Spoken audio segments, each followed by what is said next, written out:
I think part of the reason that we were able to be successful was because of the same rules of economics that you laid out from World War II.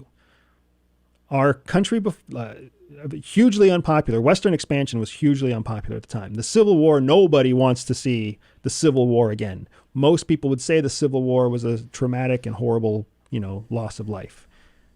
At the time, there was no other option. Abraham Lincoln had no option except to pursue civil war because he knew that the presidents before him had been working to create a single solitary nation that had national security from coast to coast.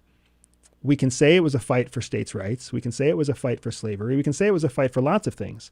And those are also true, but they may not be the number one reason why the Civil War was so important. The Civil War was so important because we needed to remain one unified country from coast to coast to have American primacy in the long run. American primacy is a concept that was created by Alexander Hamilton. Really? American primacy is not new. There's an entire society out there called the Alexander Hamilton Society that's focused on preserving the ideals of Alexander Hamilton and the founding fathers, who all believed that a strong United States meant a strong world because they saw and lived through the oppression of living under a monarchy, right? If you look at the top 5 wealthiest countries in the world right now, the top 5 wealthiest countries in the world, 2 of them are democracies. The other 3 are monarchies, right? So the idea that democracy is the solution to all wealth and success hasn't really been proven yet. We're still outnumbered by monarchies, right? So what does the future hold?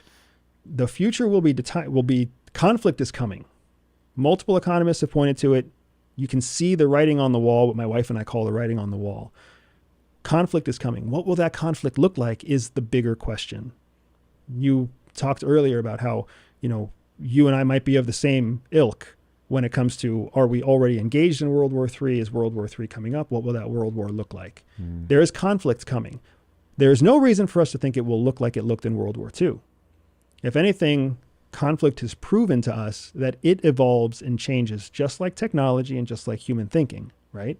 But it's still predictable because it takes human beings to wage war.